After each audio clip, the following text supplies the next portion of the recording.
आज आप सुनेंगे संकष्टी चतुर्थी गणेश जी की 5 व्रत कथा। महापूर्ण फल देने वाली ये 5 व्रत कथा है। भक्तों, इस कथा को पूरा सुनिएगा, अधूरा मत छोड़िएगा। गणेश जी के खुश करना है तो ये 5 कथा को आप लोग जरूर सुनिएगा। जय श्री कृष्णा, राधे राधे। भक्त जनों, आज आप सुनेंगे संकट चौथ की पहली व्रत कथा। एक देवरानी जेठानी थी। जेठानी अमीर थी, उसका परिवार भी 12 और पूरा भरा हुआ था। देवरानी गरीब थी, इतनी गरीब की जेठानी की सेवा अटल करके गुजारा करती थी। जो कुछ चूनी चोकर मिल जाता है उसे अपनी झोपड़ी में आकर पकाकर खा लेती है बेचारी। फूटे हुए मिट्टी के घड़े से पानी पीकर टूटी जलपाई पर सो जाती है। सुबह उठकर फिर जेठानी की सेवा करने चली जाती है। साल भर का त्योहारों आया। देवरानी भूखी पियासी जेठानी की काम करती रही।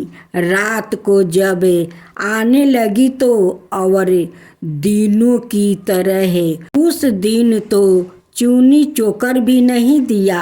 खाली हाथ झोपड़ी में आ गई। खेत से बथुआ तोड़ लाई। थोड़े से चावल के खूंदी खोज कर इकट्ठा किया। चावल के खूंदी को लड्डू बनाई। बथुआ के साग बनाकर राख लिया। रात को संकट माता आई। खटिया की ओर खड़ी होकर बोली, ब्राह्मणी खोलो के मारे। देवरानी बोली, चली आओ। माता बोली, बेटी के मार कहाँ है? भीतर आते ही संकट माता ने कहा, बड़ी भूख लगी है। देवरानी ने कहा, माता जो कुछ दिया है खाओ। चावल के खूंदी का लड्डू और बथुए के साग आगे रख दिया। जब संकट माता चख कर वो खा चुकी तो बोली, पानी तो पिलाओ। देवरानी फूटी गगरी ले आई। पानी पीकर संकट माता ने देवरानी से बोली कि मैं कहाँ सोऊं। उसने टूटी खाट पर सुला दिया। थोड़ी देर सोने के बाद संकट माता को टॉयलेट लगी। उन्होंने पूछा, टॉयलेट कहाँ जाऊं? देवरानी ने कहा, माता सारा घर लीपा पोता है, जहाँ चाहो बैठ जाओ। सारे घर में उन्होंने टॉयलेट ही टॉयलेट कर दिया। फिर भी अभी पूरी तरह निपट नहीं पाई। पूछा, अब कहाँ जाऊं? देवरानी ने कहा, अब मेरे सिर पर करो। उन्होंने उसके सिर से पाँव तक लेटिन से नहला दिया और चली गई। सुबह जब देवरानी उठी तो सारी झोपड़ी कंचनमय हो गई। चारों तरफ सोना ही सोना बिखरा पड़ा था। जल्दी जल्दी बिटोर कर रखने लगी, पर खत्म ही नहीं हो रहा था और वो रखते रखते थक गई। इधर जब समय से देवरानी नहीं पहुंची तो जेठानी बहुत बिगड़ने लगी। जेठानी बोली, कल त्योहार था, सारा काम पड़ा है और देवरानी जी कहाँ तुम हो? अभी तक पता नहीं है। उसने अपने लड़के को भेजा और कहा, जाकर फौरन बुला लाओ। लड़के ने जो खबर दी तो जेठानी का सुनकर धक्का लग गया। दौड़ी दौड़ी पहुंची। देखा चारों तरफ सोना ही सोना बिखरा पड़ा है। देवरानी से पूछा, किसको घूसा किसको मूसा। देवरानी सहज भाव से बोली, ना किसी को घूसा और ना किसी को मूसा। यह सब संकट माता की कृपा है। जेठानी ने पूछा, ऐसी क्या सेवा की तूने जो संकट माता प्रसन्न हो गई। देवरानी बोली, मैंने तो कुछ नहीं किया, केवल कान के लड्डू और बथुआ के सागे वो दे दिया। खाने को इस प्रकार उसने सब कुछ बता दिया। जेठानी घर आई और गरीबों की तरह रहने लगी। साल भर बाद जब संकट माता का त्योहार आया तो देवरानी की भांति चावल के खूंदी का लड्डू बनाई और बथुआ के सागे बनाई। आ फूटी गगरी और टूटी जलपाई रख दिया और संकट माता की राह देखने लगी। रात में संकट माता ने दरवाजा खटखटाया। माता ने कहा, देवरानी केवाड़ कहाँ है। केवाड़ खुला है, आ जाओ। संकट माता ने जो पिछले साल देवरानी के साथ किया था वही सब किया। जेठानी ने कहा, माता जो कुछ है खाओ पियो, तुमसे कुछ छिपा तो नहीं है। संकट माता ने खाया पिया और टांग फैला कर सोई और आधी रात को घर और जेठानी को टॉयलेट से नहला दिया और माता चली गई। सुबह हुई, लड़के बच्चों ने देखा चारों तरफ गंदगी ही गंदगी फैली है। जेठानी भी गंदगी से नहा ली है। चलना कठिन था, सारा घर बदबू से भर गया था। उन्होंने कहा, तुमने यहाँ क्या किया। जेठानी ने खिसिया कर देवरानी को बुलाया। देवरानी आई। जेठानी ने बड़े ताने से कहा, तूने जो कहा था वो कुछ नहीं हुआ। देवरानी ने कहा, तुमने तो बहन गरीबी का नाटक किया था, तुम्हारे पास तो सब कुछ भरा हुआ था। इसी से संकट माता प्रसन्न हुई और मेरी गरीबी में उन्हें दया आ गई और सब कुछ दे दिया। और तुमने तो, तुम्हारा घर में तो सब कुछ भरा हुआ है, फिर भी तुमने मेरी नकल की थी। इसी कारण से संकट माता तुम्हारा ये हालत किया है। कोई दुखे करता है और कोई सुखे करता है। जो दुख से करता है वो माता देखती है, जो सुख से करता है उसे भी देखती है। तो वही करती है जो माँ को इच्छा हो। गरीबे तो भगवान को पूजा पाठ करते हैं। अमीर क्या करते हैं, वो अपना धन छुपा कर बैठा रहता है, लेकिन गरीब को धन देकर वो भी नाटक करना चाहता है। उस लिए तो भगवान ऐसे करते हैं। अब संकट चौथ की दूसरी व्रत कथा। किसी नगर में एक कुम्हार रहता था। एक बार जब उसने बर्तन बनाकर आवा में लगाया तो आवा नहीं पका। हार कर वो राजा के पास जाकर प्रार्थना करने लगा कि आवा पक ही नहीं रहा है। राजा ने पंडित को बुलाकर कारण पूछा तो राज पंडित ने कहा कि हर बार आवा लगाते समय बच्चे की बलि देने से आवा पक जाएगा। राजा का आदेश हो गया। बलि आरंभ हुई। जिस परिवार की बारी होती वो परिवार अपने बच्चों में से एक बच्चा बलि के लिए भेज देता। इसी तरह कुछ दिनों बाद संकट के दिन एक बुढ़िया के लड़के की बारी आई। बुढ़िया के लिए वही जीवन का सहारा था, लेकिन राजा आज्ञा के आगे किसी की नहीं चलती थी। दुखी बुढ़िया सोच रही थी कि मेरा तो एक ही बेटा है, वो भी संकट के दिन मुझसे जुदा हो जाएगा। बुढ़िया ने लड़के को संकट की सुपारी और दूब का बीड़ा देकर कहा, भगवान का नाम लेकर आवा में बैठ जाना, संकट माता रक्षा करेगी। लड़का को आवा में बैठा दिया गया और बुढ़िया संकट माता के सामने बैठकर वो पूजा करने लगी। पहले तो आवा पकने में कई दिन लग जाता था, पर इस बार संकट माता की कृपा से एक ही रात में आवा पक गया था।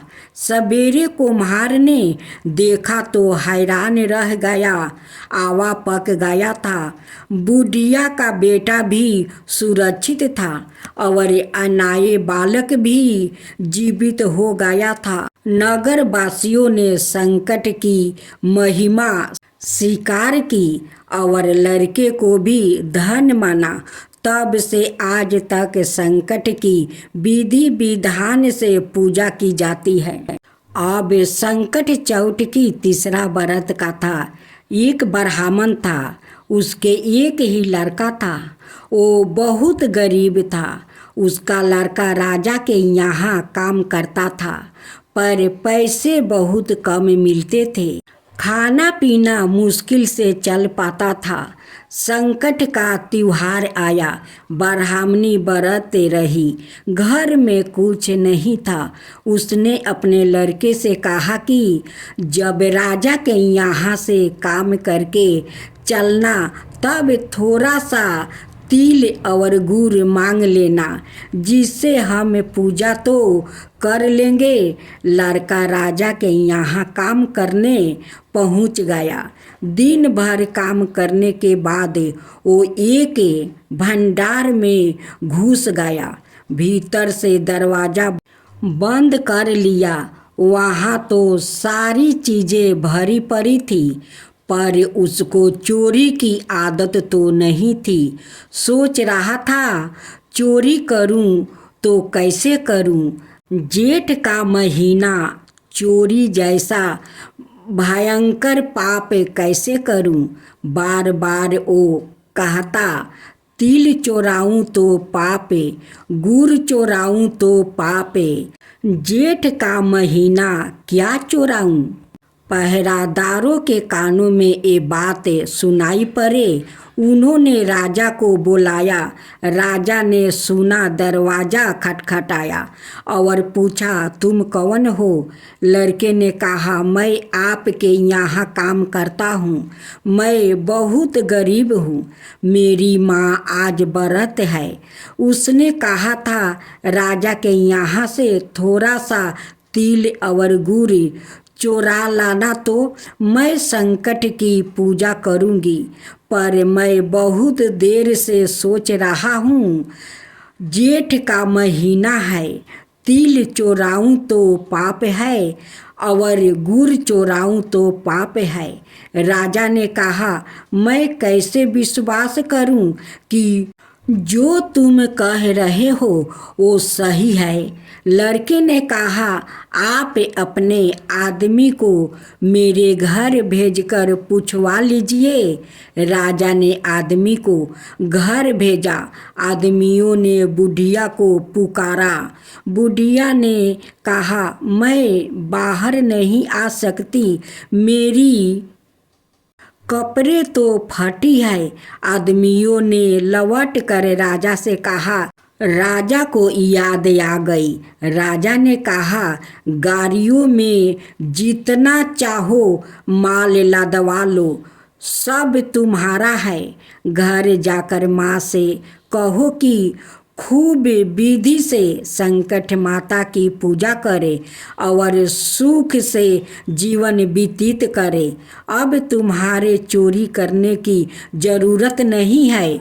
बुढ़िया के लड़के ने राजा की जयकारा की और सम्मान से खूब लद फद कर घर आया। बुढ़िया ने पूजा की और सुखपूर्वक जीवन व्यतीत करने लगी। अब संकट चौथ की चौथा व्रत का था। एक राजा था, उसके कोई संतान नहीं थी। वो बहुत दुखी रहा करता था। एक दिन राजा अपने घर के दरवाजे पर बैठा था। उधर से एक स्त्री निकली तो उसने दूसरी औरत से कहा, आज सुबह से निर्वंशी राजा का मुख देखा है, देखो दिन कैसा बीतता है। राजा ने यह बात सुन ली। वो महल में आकर चुपचाप लेट गया। सभी रानियों आई और राजा से बोली, राजा उठिए, खाना खाइए। पर राजा नहीं उठा। उसने कहा, मेरा इतना बड़ा राज्य है, इतनी रानियां, पर बिना पुत्र के एक स्त्री मुझे बातें कह गई। महल में सभी लोग दुखी हो गया। पर छोटी रानी की दासी बड़ी चालाक थी। उसने छोटी रानी से कहा, राजा बहुत दुखी है, हम जो कुछ करते जाए तुम चुपचाप देखती जाओ, राजा का दुख दूर हो जाएगा। उसने जाकर राजा से कहा, राजा जी उठिए, भोजन कीजिए। छोटी रानी गर्भवती है। राजा बड़ा खुश हुआ और उठकर खाना खाया और 9 महीने तक पुत्रा होने का इंतजार करने लगा। एक दिन दासी ने कमरे में चारों तरफ पर्दे बांध दिया और राजा से बोली, पुत्रा हुआ है। राजा ने खूब उत्साह मनाया, खूब धन बांटा। दासी से बोले, मुझे पुत्रा दिखाओ। दासी ने कहा, उसके गुण खराब है, पसन में देखना। छोटी रानी बड़ी दुखी थी। उसने दासी से कहा, जब राजा तुम्हारे झूठ का पता चलेगा तो तुमको भी मरवा देंगे और मुझको भी। दासी ने कहा, रानी देखते जाइए। जब प्रसव का समय आया तो राजा ने कहा, दासी अब तो दिखाओ। दासी ने कहा, राजा अब मुंडन में देखना। राजा मान गया। अब मुंडन का भी समय आ गया। खूब धूमधाम से तैयारी हुई। राजा ने फिर दासी से कहा, अब तो दिखाओ। दासी ने कहा, अब राजा सीधे ब्याह में देखना। राजा गुस्सा होने लगे तो दासी बोली, हाय क्या ग्रह खराब थे, तभी नहीं दिखाया। आपका लड़का है, कुछ ही दिन की बात है, विवाह में देख लेना। छोटी रानी दुखी रहने लगी। 16 साल बाद राजा के यहाँ कुटुंब आने लगी। राजा ने दासी से कहा, अब हम राजकुमार की शादी करेंगे। दासी ने कहा, शादी पक्की करिए, पर मैं भी राजकुमार के साथ डोले पर चलूंगी। शादी तय हो गई। बारात सजाने लगी। राजा बोला, दासी अब तो राजकुमार को दिखाओ। दासी बोली, द्वार 4 में देखना। राजा फिर चुप हो गया। दासी ने एक बड़ी थाली में तिल और गुड़ मिलाकर एक लड़का लेटाया और उसको ढाक कर डोली में बैठकर बारात में चल दी। छोटी रानी दुख से बार बार बेहोश हो जाती थी और कहती, यह दासी राजा की बेइज्जती करेगी। बाराती चली जा रही थी। लोग थक कर एक जगह विश्राम करने लगे। दासी का डोला एक पीपल के चौतरे पर रख दिया गया। दासी नहाने तालाब में चली गई। उसी पेड़ के नीचे संकट देवी बैठी थी। संकट देवी ने देखा, डोले के आसपास चींटी लगी है और आ जा रही है। उन्होंने डोला खोल कर देखा, थाली से तिल गुड़ निकाल कर खा लिया। संकट देवी को बहुत अच्छा लगा, मीठा मीठा। धीरे धीरे देवी ने सब गुड़ तिल खा डाली। अब थाली खाली हो गई। दासी नहा कर लौटी, तब देखा संकट देवी बैठी है और थाली खाली है। अब क्या था? दासी संकट माता के पैर पकड़कर वो जोर जोर से रोने लगी। बोली, मेरा बेटा आप लिया है, मेरा बेटा देव थाली में मेरा बेटा पारा हुआ था, उसको तुमने खाया है। अब मुझे बेटा दे दोगी तब पैर छोड़ूंगी। अब संकट माता बड़े संकट में फंस गई। उन्होंने कहा, अच्छा पैर छोड़ो, बेटा ले लो। 16 साल का सुंदर कुंवार संकट देवी ने दे दिया। जब दासी बहुत प्रसन्न हो गई और बारात दरवाजे पर पहुंच गई। राजा ने कहा, दासी अब तो समय आ गया है, राजकुमार को दिखाओ। दासी ने पालकी से पर्दा हटा दिया। राजा राजकुमार को देखकर तंग रह गया और बोले, इतना सुंदर था, इसलिए तो तुमने मुझे दिखाया नहीं। खूब धूमधाम से शादी हुई। जब बारात वापस आई, छोटी रानी दुख से बेहोश पड़ी थी। जाने क्या हुआ होगा। जब बारात दरवाजे पर आ गई, तब दासी दौड़ कर आई और छोटी रानी से बोली, राजकुमार और बहू को परिछावन करो चल के। रानी लड़के और बहू को देखकर बहुत खुशी हुई।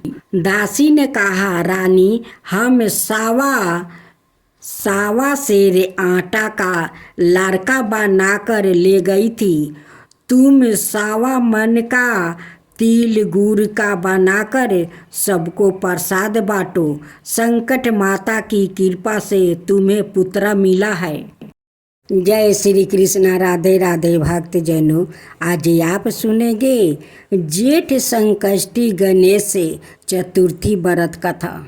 गणेश भगवान की जय, गणेश भगवान की जय। सतयुग में 100 यज्ञ करने वाले एक पृथु नाम का राजा हुआ करता था। राज्य का अंदर दायादेव नाम का एक ब्राह्मण रहता था।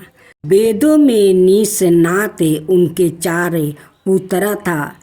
पिता ने अपने पुत्र का विवाह गृह सूत्र के वैदिक विधान से कर दिया। उन 4 बहुओं में बड़ी बहू अपनी सास से कहने लगी, हे सासू जी, मैं बचपन से ही संकष्ट नाशक गणेश चतुर्थी का व्रत करती आई हूँ। मैंने पृथु ग्रह में भी इस शुभदायक व्रत को किया है। अतः कल्याणी, आप मुझे यहाँ व्रत अनुष्ठान करने की अनुमति प्रदान करें। पुत्र वधू की बात सुनकर उसके ससुर ने कहा, हे बहू, तुम सभी बहुओं में श्रेष्ठ और बड़ी हो। तुम्हें किसी प्रकार का कष्ट नहीं है और ना तुम भिक्षुनी हो। ऐसी स्थिति में तुम किस लिए व्रत करना चाहती हो? हे सौभाग्यवती, अभी तुम्हारा समय उपभोग करने का है। ये गणेश जी कौन है? फिर तुम्हें करना ही क्या है? कुछ समय पश्चात बड़ी बहू गर्भिणी हो गई। 10 मास बाद उसने सुंदर बालक का प्रसव किया। उसकी सास बराबर बहू को व्रत करने का निर्देश करने लगी और व्रत छोड़ने के लिए बहू को वो बाधा करने लगी। व्रत भंग होने के फल सवारूप गणेश जी कुछ दिनों में कृपित हो गया और उसके पुत्रा के विवाह काल में वर वधू के सुमंगली के समय उसके पुत्रा का अपहरण कर लिया गया। इस अनहोनी घटना से मंडप में खलबली मच गई। सब लोग व्याकुल होकर कहने लगे, लड़का कहाँ गया? किसने अपहरण कर लिया? बारातियों द्वारे पर ऐसा समाचार पाकर उसकी माता अपने ससुर दाया देव से रो रो कर कहने लगी, हे ससुर जी, आपने मेरे गणेश चतुर्थी व्रत को छुड़वा दिया है, जिसके परिणाम स्वरूप ही मेरा पुत्रा गायब हो गया है। अपनी पुत्रा वधू के मुख से ऐसी बात सुनकर ब्राह्मण दाया देव बहुत दुखी हुआ। साथ ही पुत्रा वधू भी दुखित हुई। पति के लिए दुखित पुत्रा वधू प्रति मास संकष्ट नाशक गणेश चतुर्थी का व्रत करने लगी। एक समय की बात है कि गणेश जी एक वेदज्ञ और दुबल ब्राह्मण का रूप धारण करके भिक्षाटन के लिए इस मधुर भाषिनी के घर आए। ब्राह्मण ने कहा कि हे बेटी, मुझे भिक्षा स्वरूप इतना भोजन दो कि मेरी क्षुधा शांत हो जाए। उस ब्राह्मण की बात सुनकर उस धर्मपरायण कन्या ने उस ब्राह्मण का विधिवत पूजन किया। भक्ति पूर्वक भोजन करवाने के बाद उसने ब्राह्मण को वस्तु दिया। कन्या की सेवा से संतुष्ट होकर ब्राह्मण कहने लगा, हे कल्याणी, हम तुम पर प्रसन्न है। तुम अपनी इच्छा के अनुकूल मुझसे वरदान प्राप्ति कर लो। मैं ब्राह्मण भेषधारी गणेश हूँ और तुम्हारी प्रति के कारण आया हूँ। ब्राह्मण की बात सुनकर कन्या हाथ जोड़कर निवेदन करने लगी, हे विघ्नेश्वर, यदि आप प्रसन्न है तो मुझे मेरे पति के दर्शन कर दीजिए। कन्या की बात सुनकर गणेश जी ने उससे कहा कि हे सुंदर विचार वाली, जो तुम चाहती हो वही होगा। तुम्हारा पति शीघ्र ही आएगा। कन्या को इस प्रकार का वरदान देकर गणेश जी वहाँ से अंतर्ध्यान हो गया। कुछ समय के बाद उसका पति घर वापस आ गया। सभी बहुत प्रसन्न हुआ। विधि अनुसार विवाह कार्य संपन्न किया गया।